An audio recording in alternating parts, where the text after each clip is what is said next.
That was Toni Braxton performing another one of her chart-topping hits, Another Sad Love Song. Now, after becoming an international superstar, to the outside observer, Toni's life looked like a roller coaster. In 1997, she filed for bankruptcy. Yet a year later, she was making history, headlining a Disney musical on Broadway, and then found out that her second son was diagnosed with autism, and made history again, headlining a successful run in Las Vegas, only to have a health scare when she had a mini heart attack. Yeah. This is incredible to me that all of this happened in such a short amount of time, and you really, well, you really handled yourself so beautifully. I just want to know where you got the strength and courage while also keeping to keep going and also keeping it so positive on the outside. I think for me, my family and my family values.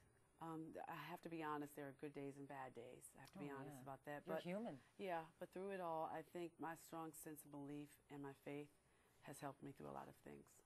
Right. Yeah. And I mean, it's just hard to fathom anyone going through all of that stuff and also being out in the public.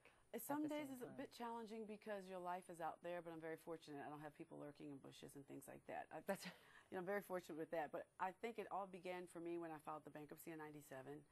And what a lot of people don't know, like, it's this rumor, oh, she spent all her money. They don't know. They don't know I never received money. Well, no, let me retract that. I did receive a royalty check, but it was for less than $2,000.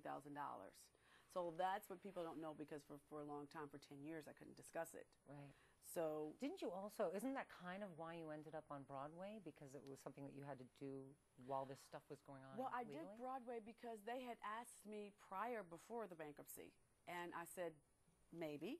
Yeah. And then I said no when I filed bankruptcy. I said no. Oh, how did you turn it around?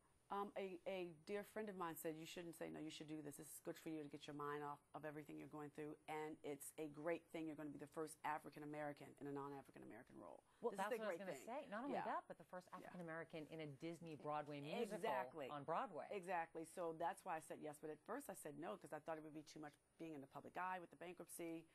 And I went back and said yes. Ask you is, like, at that time, did you realize that you were kind of making history? I didn't or think is it about just too it much then. Pressure? It was like once I considered it, my friend said, you should do it. This is a good thing. They've never, you're African American. I asked you to do this show. This is a great thing for you. So I said yes, and it was wonderful. It got my mind off the bankruptcy. It got my mind off all the stress. It has happened to so many different artists who's had to file bankruptcy for reasons such as mine. Right. Because you sell all these records and your royalty statement comes back and is minute. Happened to me, happened to TLC, and we were all label mates. We were all on the same label. But what people don't know, that it was cut up so much. It's BMG, it's Eris, it's LaFace, and then it's the artist. Yeah. Mine was cut up like 3 or 4 times. So it was a bit challenging because I felt ashamed and embarrassed, and I felt that people thought it was my fault. So I'd lived with that for a long time, and that still follows me, because if you go to Toni Braxton, Google, it's the bankruptcy is that. But I have to get past that myself. You also made history headlining when you took over for Mr. Wayne Newton Shane at the Flamingo. And it was only supposed to be like 3 months, but it ended up stretching out for 2 years. Yeah, a little short of 2 years. I love Vegas. It's the best place in the world to me. And when I say history, by the way, it was one of the top 10 shows in Vegas. Again, positioned by an African-American. Yes, I'm very proud of that. Very, very proud of being a pioneer. That was like a really successful show. I know people who still talk about that to this day. Well, we've got more to go here. When we come back, Toni Braxton performs another one of her new songs, Hands Tied, off of Pulse, right here on A&E's Private Sessions. Don't go anywhere. We still got more with Toni Braxton.